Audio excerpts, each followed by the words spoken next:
Mildred's back hit the wood with a force that should have hurt, but all she felt was heat. His heat. Jeha's body pressed against hers, trapping her, claiming the space around her until there was nothing left but him. "Say it," he murmured, his voice low and dangerous in the darkness. "Tell me you want this." Mildred's breath came in shallow, desperate pulls. Her hands were pressed flat against his chest. Whether to push him away or pull him closer, she couldn't tell anymore. "I can't," she whispered, but her body betrayed her. She was trembling, yes, but not from fear.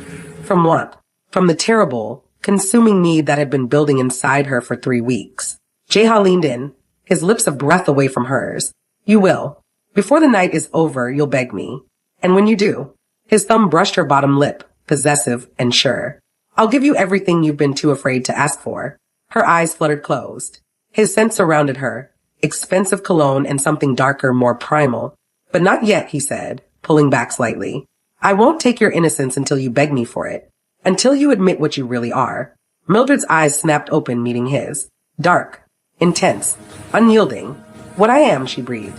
He smiled, slow and predatory. "Mine."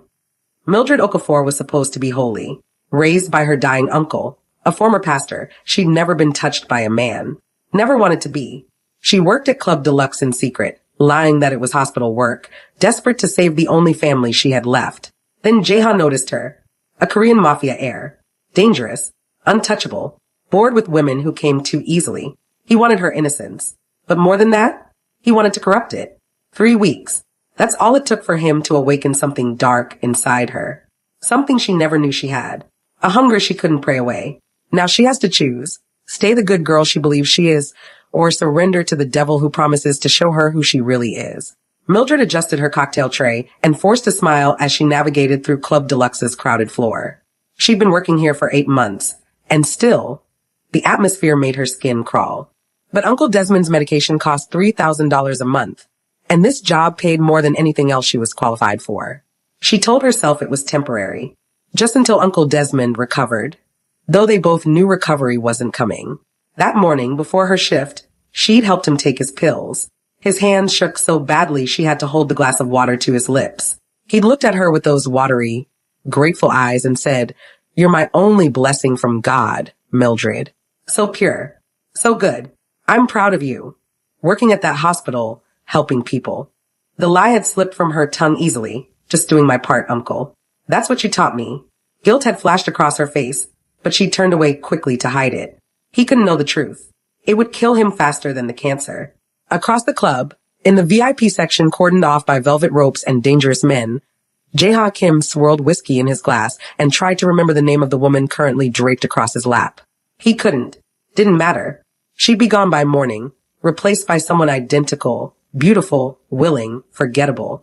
"Hyung, you look bored," his second-in-command, Taeyong, said with a knowing smirk. Jeha was bored. Profoundly. At 29, he'd inherited his father's empire. The docks, the clubs, the underground networks that made souls elite, nervous, and wealthy in equal measure. He had everything, and felt nothing. "Same faces, same games," Jeha muttered, gently pushing the woman off his lap. She pouted, but knew better than to protest. "Nothing surprises me anymore." "Maybe you need a new type," another friend suggested. "Someone who doesn't know who you are." Jeha laughed darkly. "In this city, everyone knows who I am." Then he saw her. She wasn't the most beautiful woman in the room. The club employed models and actresses, but something about her stopped him cold. The way she carried herself. Nervous. Uncomfortable. Like she didn't belong here. Genuine innocence. In a place like this. Her, Jeha said, sitting up straighter. "Bring her to me." Mildred's heart sank when the manager appeared at her elbow, whispering urgently, "VIP section. Table 7. Now, she knew what Table 7 meant. Everyone did. Kong Jeha, the man who owned half the city and all of its shadows. "Can someone else?" "He asked for you specifically. Go." Her legs felt like lead as she approached the VIP section. The men surrounding the table radiated danger. And in the center, watching her with unsettling focus, sat Jeha. "Sit," he said simply. "Sir, I'm working." "I'm not asking." His voice was calm, but there was steel beneath it. She perched on the edge of the booth, as far from him as possible. His crew excused themselves without being told, leaving them in a bubble of privacy amid the chaos. "What's your name?" "Mildred." "How long have you worked here, Mildred?" 8 months. Why? He leaned forward, studying her face like she was a puzzle. You don't belong here. I can tell. I need the money, she said carefully. My uncle is sick. Terminal lung cancer. The treatments. Noble. He reached across the table, fingers brushing her wrist. But that's not what interests me. The touch sent electricity through her. She gasped softly, pulling back, but not before he noticed. His eyes darkened with something predatory and pleased. Interesting, he murmured. Very interesting. Mildred stood abruptly. If that's all I should get back to. I'll see you again, Mildred. Soon. It sounded like a promise and a threat. An hour later, Mildred pushed open the staff bathroom door, desperate for a moment of quiet. Her hands were shaking, her mind replaying that brief touch at the VIP table. What was wrong with her? His touch had lasted a second, and yet her whole body still hummed with awareness. She froze. In the corner, partially hidden by the shadow of the doorway, she saw them. Jeha had a woman pressed against the wall. Her dress hiked up, his hand tangled in her hair. The woman's head was thrown back, soft gasps escaping her lips. Mildred's breath caught audibly. Jeha's eyes snapped to hers in the mirror above the sinks. He didn't stop, didn't even slow down, just held her gaze with that dark, knowing look while the woman in his arms remained oblivious, eyes closed in pleasure. Mildred should leave.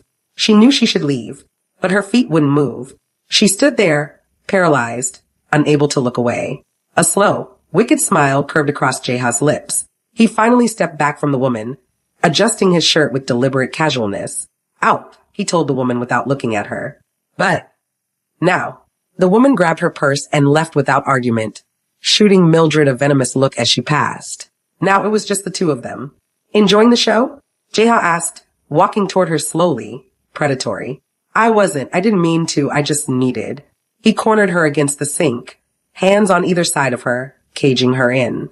You stood there, watched, didn't run away. I was leaving. Liar. He leaned closer, voice dropping to a whisper. Your pupils are dilated. Your breathing is shallow.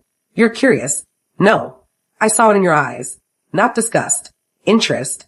His thumb brushed her jaw. I'm going to corrupt you, Mildred. Slowly. Thoroughly. Until you forget what purity even means. She shook her head, but no words came. 3 weeks, he continued. That's how long you have before you're mine. Your mouth says no. His eyes dropped to her parted lips, her heaving chest. But your body is already saying yes. Please. I'll wait. But not long. He left her trembling against the sink, his cologne lingering in the air like a promise she was terrified she wanted him to keep. Mildred returned home at 3 a.m., her hands still shaking. Uncle Desmond was asleep in his room, his labored coughing echoing through the thin walls. She changed out of her uniform mechanically, climbed into bed, and closed her eyes. Sleep came quickly, too quickly. In the dream, she was back in that bathroom. But this time, she wasn't watching. This time, it was her against the wall, Jeha's hands on her body, his mouth on her neck. She arched into him, shameless, desperate. He whispered against her skin, say you want this. Say you want me to ruin you. And in the dream, she did. Yes. Please. Yes. She woke with a gasp, her body hot and aching, her heart racing. Shame crashed over her immediately. She pressed her hands to her face, mortified by the wetness on her cheeks. Tears, yes, but also something else. Something she couldn't name but felt everywhere. Mildred slipped out of bed and knelt on the cold floor, hands clasped, head bowed. Dear Lord, she whispered, deliver me from temptation. Cleanse my mind of these impure thoughts. I rebuke. The words died in her throat, because she was lying. To God. To herself. She didn't want deliverance. She wanted Jeha to do exactly what he'd promised. She wanted him to corrupt her. Slowly, thoroughly, until she forgot what purity even meant. The desire wasn't new. It had always been there, buried deep, smothered under layers of propriety and fear. He'd just given it permission to surface. The tears came harder now, but they weren't tears of shame. They were relief. The relief of finally admitting the truth, even if only to herself. She stayed on her knees until dawn, not praying, just accepting. The next morning, her phone buzzed while she was helping Uncle Desmond with his medication. 3 weeks. I'm counting down. Are you? Her breath caught. Another message followed immediately. A photo of her apartment building taken from across the street. This morning. Minutes ago. I know where you live. What time you leave. Where you go. You can't hide from me, Mildred. But you already know that, don't you? She should block the number, report him, run. Instead, she deleted the messages but left the number unblocked. Everything all right, dear? Uncle Desmond asked weakly, noticing her distraction. Yes, uncle. Just work stress. He patted her hand. You work too hard for me. I don't deserve you. Guilt twisted in her stomach, but she forced a smile. You're worth it. A week later, everything changed. The hospital called while Mildred was folding laundry. Uncle Desmond's condition had deteriorated. He needed surgery immediately. Without it, he had 6 months. Maybe less. How much, she asked, voice hollow. $50,000. It's experimental, so insurance won't cover. I understand. Thank you. She hung up and stared at the wall. Even with her club salary, even working every shift available, she never raised that much in time. The surgery had to happen within 2 weeks, or the window would close. That evening, Uncle Desmond held her hand and smiled peacefully. God will provide, Mildred. He always does. We just have to have faith. She nodded, squeezing his hand, saying nothing. Faith wouldn't pay for surgery. Miracles didn't come with price tags, but deals with devils did. The next night at Club Deluxe, a delivery arrived during her shift. A large black box with her name on it. Her manager appeared at her elbow, practically vibrating with anxiety. Open it. Now. Inside was a dress, emerald green silk, elegant but daring, with a neckline that would make her uncle weep. A card lay on top. Asterisk, wear this tonight. The uniform doesn't do you justice. J asterisk. Mr. Kim owns 40% of this club, the manager hissed. You wear the dress. You smile. You do whatever he asks. Understood? Mildred looked at the dress, then at her reflection in the locker room mirror. She thought about the surgery, the deadline, Uncle Desmond's peaceful faith in a God who wasn't answering. She put on the dress, but she added a cardigan. Jeha was waiting in the VIP section alone tonight. When Mildred approached, his eyes traveled slowly from her face to the cardigan and back again. He smiled, not angry but amused. The cardigan is a nice touch, he said. Defiance looks good on you. I wore your dress. You did, but you're still hiding. He stood, walked to her slowly. Let me help with that. His hands moved to her shoulders, fingers slipping beneath the cardigan. She stood frozen as he eased it off, the fabric sliding down her arms. His touch was deliberate, lingering on her bare skin. She trembled visibly. There she is, he murmured, stepping back to look at her. Beautiful. What do you want from me? The question came out more desperate than she intended. I thought I made that clear. He returned to his seat, gestured for her to sit across from him. But first, I have a gift for you. He slid an envelope across the table. She opened it with shaking hands. Inside was a contract. Her work contract with Club Deluxe. Stamped, purchased. You work for me now, Jeha said calmly. Exclusively. Your salary is tripled. The money is yours regardless of what happens between us. I don't understand. You need money. I have it. Consider it an investment. His eyes held hers. I don't want you because you're desperate, Mildred. I want you because you want me. And when you finally admit that when you come to me without excuses or bargains, it will be worth every penny. She stared at him, her mind reeling. This wasn't coercion. This was something stranger. More dangerous. Why? She whispered. Because corruption doesn't mean anything if it's forced. True surrender only matters when you choose it. He leaned forward. And you will choose it, Mildred. Soon. She left the VIP section with the contract clutched in her hands, her heart pounding, unsure if she'd just been saved or damned. Over the next 3 days, Jeha tightened his grip on Mildred's world in ways both subtle and undeniable. On the 9th day, he ordered chocolate cake and refused to eat it himself. Instead, he handed her the fork and leaned back, eyes fixed on hers with predatory focus. She hesitated, then brought the fork to his mouth. He took the bite slowly, never breaking eye contact. When she tried to pull her hand away, he caught her wrist and brought her fingers to his lips, licking away a trace of chocolate. Her breath hitched audibly. Everything you touch becomes mine, he whispered. The 10th day brought violence. A drunk patron stumbled into Mildred, spilling his drink down the front of her dress. Before she could react, Jeha was there. The sound of breaking bone echoed through the club as he twisted the man's hand at an unnatural angle. Security dragged the screaming patron away while Jeha took Mildred's elbow, guiding her to his private office. I'm fine, she managed, though her dress was soaked and her hands were shaking. He didn't respond. Instead, he retrieved a towel and began wiping the liquor from her collarbone with deliberate slowness. His thumb traced the hollow of her throat. Then he brought it to his mouth, tasting the alcohol mixed with her skin. Even your skin tastes innocent, he said softly. I'm going to ruin that. Later that same evening, he noticed her earring, cheap costume jewelry, one side broken and hanging awkwardly. Without asking permission, he reached up and removed it from her ear. She froze as he pulled a small velvet box from his pocket, revealing diamond studs that probably cost more than her entire year's salary. Hold still, he commanded. Before she could protest, he pierced her ear with the new earring, his fingers steady and sure.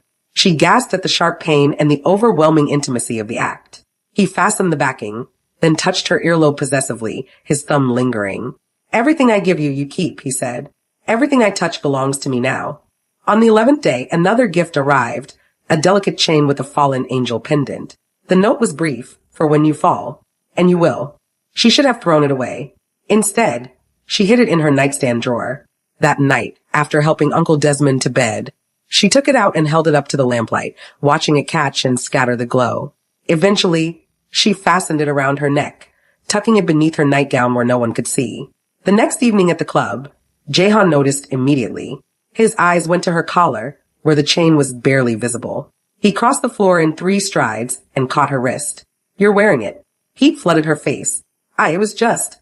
Show me. She hesitated, acutely aware of the other patrons, the staff, the eyes on them.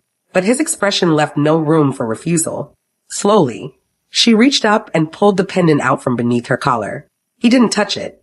Instead, he leaned in close, his breath warm against her neck as he examined the fallen angel resting against her skin. She could feel the heat radiating from him, smell his cologne, feel the weight of his presence. Her body shuddered involuntarily. Good girl, he whispered against her ear, then walked away, leaving her trembling and aching in ways she didn't want to examine. Sunday arrived with the weight of obligation. Mildred pushed Uncle Desmond's wheelchair through the doors of their small Korean church, the familiar hymns already echoing from inside.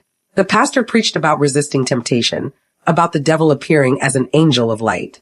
Mildred sat through it with her hands clenched in her lap, the fallen angel pendant burning against her skin beneath her modest dress. After the service, as Uncle Desmond was wheeled to the fellowship hall by a church friend, she saw him. Jaha stood at the back of the church, hands in his pockets, watching her.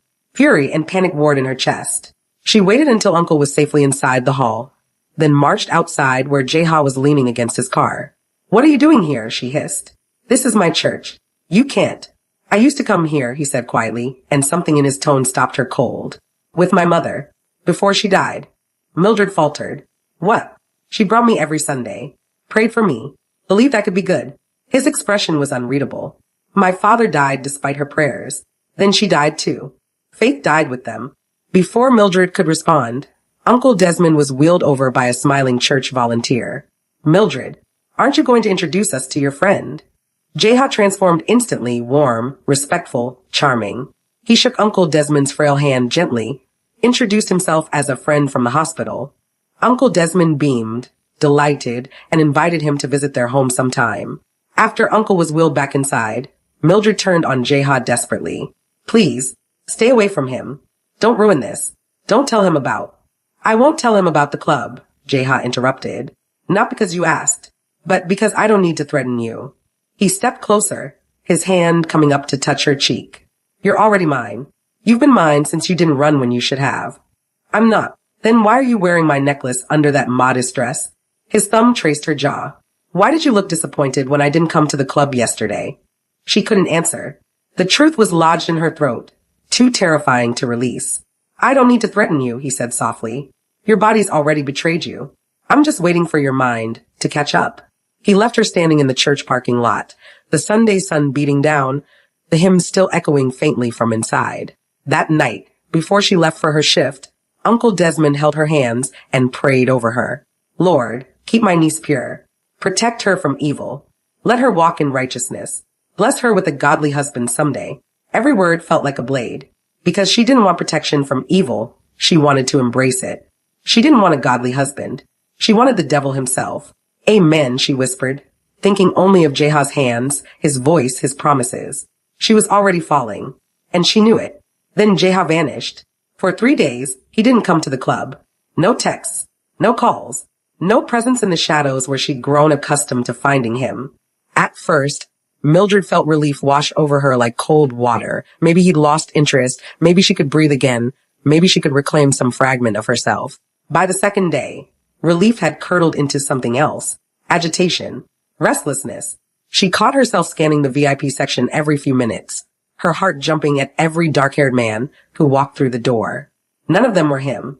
By the third day, she couldn't sleep, couldn't focus. The realization hit her with the force of a physical blow. She was addicted to his presence, his attention, the gravitational pull of him.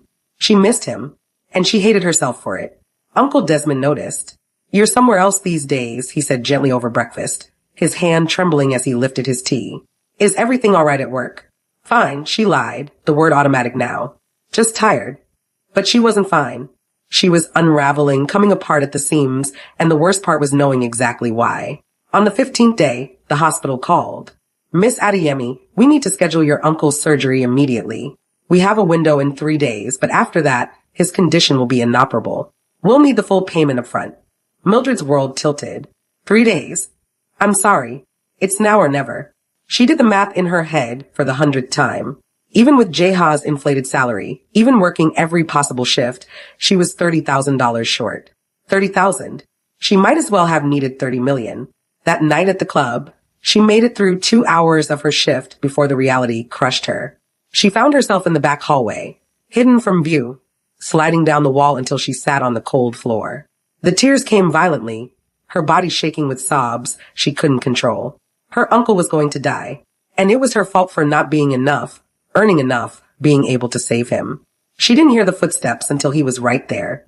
Jeha crouched in front of her, his expression unreadable. For 3 days, she'd ached for him. Now here he was, and she couldn't even feel relief through the grief. What happened? His voice was softer than she'd ever heard it. She tried to lie to hide, but the tears wouldn't stop. "My uncle. Surgery. 3 days. I don't have," her voice broke. "I can't save him." Jeha pulled out his phone without hesitation. His fingers moved across the screen with practiced efficiency. 30 seconds later, he showed her the confirmation. $50,000 transferred directly to Seoul Memorial Hospital, surgery pre-authorized. Mildred stared at the screen, her mind refusing to process what she was seeing. "What did you? I can't." "It's done. But I can't pay you back. I don't have." "I'm not asking you to pay me back." She looked up at him through blurred vision, searching his face for the trap, the price, the demand. "What do you want in return?" "Nothing." He reached out and wiped a tear from her cheek with his thumb. "Right now, I want nothing. Your uncle gets the surgery. He lives. No strings. I don't understand." "I know." He stood, offering his hand to help her up. She took it automatically, and he pulled her to her feet. "I want you, Mildred. But I want you to choose me. Not because you're desperate. Not because you owe me. Because you can't help yourself." He walked away then, leaving her standing in that hallway with everything she needed and none of the understanding she craved. The relief should have been overwhelming. Instead, she felt something darker settling over her like a second skin. The debt wasn't financial anymore. It was emotional, soul deep, and that was infinitely more dangerous. The surgery happened the next morning. Mildred sat in the waiting room for 8 hours, her hands clasped so tightly her knuckles went white. When the surgeon finally emerged and said the word successful, she nearly collapsed. Uncle Desmond woke in recovery that evening, groggy but smiling. His hand found hers, squeezed weakly. "God provided," he whispered, his voice rough from the breathing tube. "I knew he would. I prayed, and he answered." Mildred nodded, unable to speak past the lump in her throat. She couldn't tell him the truth, that God hadn't provided. The devil had. The man she'd been warned about her entire life had saved the person she loved most, asking nothing in return. She stayed by his bedside through the night, watching him sleep peacefully for the first time in months. And as dawn broke through the hospital window, she acknowledged the feeling that had been building inside her for days, weeks, since the moment Jeha had first touched her wrist and looked at her like he could see straight through to her bones. Gratitude. Deep, overwhelming, complicated gratitude toward Jeha. And beneath that, something darker she didn't want to name. The debt felt like a chain now, linking them together. But the terrifying part wasn't that he'd bound her to him. It was that she didn't want to break free. Jeha returned the next night. The VIP section was empty except for him. He'd rented the entire space. When Mildred approached, her practiced greeting died on her lips. He gestured to the seat beside him, not across from him. "Your uncle is recovering well, I hear." "Yes, thanks to you. I don't know how I can ever." "I told you. No strings." He pulled out a tablet, turned it toward her. "But I do want to show you something." Security footage played on the screen. Her, over the past 3 weeks. Every moment her body had betrayed her. The way she leaned into his touch before catching herself. Her dilated pupils when he entered a room. The frantic way she'd scanned the club entrance during his 3-day absence. And there, her face in that hallway when he'd appeared. The naked relief she couldn't hide. "This is what I see," he said quietly. "Your body wants me even when your mind fights it. You pray for strength to resist me, but you're not praying hard enough. Because you don't really want to resist." She couldn't speak. The evidence was undeniable, damning, true. He set the tablet aside and reached for the whiskey bottle on the table. She'd never seen him drink like this, quickly, carelessly, his movements less controlled than usual. When he finally looked at her again, something raw flickered behind his eyes. "Come here," he said. She should have refused. Instead, she found herself moving closer. He pulled her onto his lap in one swift motion. Her breath caught. His hand came up to her throat. Not squeezing, just holding, his thumb resting against her racing pulse. "Do you know what you do to me?" His voice was rougher now, unguarded. "I think about ruining you every second. Taking everything pure about you and making it mine. Every prayer you whisper. Every innocent thought. I want to corrupt all of it until you forget what it felt like to be good." "Why me?" The question came out barely above a whisper. "Because you're the only thing I've ever wanted that I can't just take." His grip on her throat tightened slightly. Possessive. "I have to make you give it to me. And you will." Then he released her abruptly, stood, and called for his driver. He was gone before she could process what had happened, leaving her sitting alone in the VIP section with her hand pressed to her throat where his had been, her pulse still thundering beneath her fingertips. The next evening at the club, Mildred was refilling glasses at the bar when he appeared behind her. She felt him before she saw him, that magnetic pull that made her skin prickle with awareness. "Your uncle will make a full recovery," Jeha said without preamble. "Surgery successful. No complications. You don't owe me money." She turned to face him. "I know. I wanted to thank you. I don't want gratitude." His eyes held hers with hypnotic intensity. "I want you to stop lying to yourself. I'm not. You pray for deliverance, but you wear my gifts under your clothes. You say you hate me, but you search for me every night I was gone. You tell your uncle you're pure while you dream about me doing things to you that would make him weep." He stepped closer, his voice dropping. "You want this. You want me. You've wanted this since the first night. That's not true, isn't it?" He pulled something from his pocket, a hotel key card. 3 days. Come away with me. No club. No uncle. No prayers. Just you and me. Her heart hammered against her ribs. "And then what? If after 3 days you can look me in the eye and tell me you feel nothing, I walk away. Forever. The debt is forgiven. You never see me again." His eyes darkened. "But if you can't, if I can't, then you admit what you are. What you've always been." He pressed the key card into her palm, his fingers closing over hers. "Mud." She looked down at the card. "The Shilla Hotel. Penthouse suite. Tonight. Midnight. Come or don't." He leaned in close, his lips nearly brushing her ear. "But if you don't, you'll spend the rest of your life wondering what you were too afraid to become." Then he was gone, leaving her standing at the bar with the key card burning in her hand. The rest of her shift passed in a blur.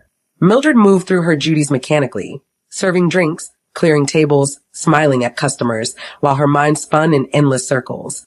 The key card sat in her apron pocket, a small rectangle of plastic that felt heavier than lead. At 11:30, she found herself sitting in the empty staff room during her break. The club pulsed with music beyond the door, but in here, it was almost quiet. She pulled out the key card and stared at it. The Shilla Hotel. Penthouse suite. Midnight. 1 hour. She had 1 hour to decide. "So tell us, what do you think Mildred did? Did she walk out of that club and get in a taxi to the Shilla Hotel? Did she choose Jeha? Choosing desire over duty, honesty over hypocrisy, the devil who tells the truth over the version of herself everyone else believes in? Or did she stay in that staff room until midnight passed, then went home, not just for Uncle Desmond, but for herself, choosing to hold onto the last pieces of who she was before he touched her, choosing to believe she's still strong enough to resist, choosing to prove that maybe, just maybe, she's not as far gone as the surveillance footage suggests, that the girl who prayed every night isn't completely dead yet. Did she surrender to the darkness that's been calling her since the first night? Or did she fight one more time? For her soul, for her sanity, for the fragile hope that she can still save herself? Did she go? Or did she stay? What would you do? Part 2 coming soon.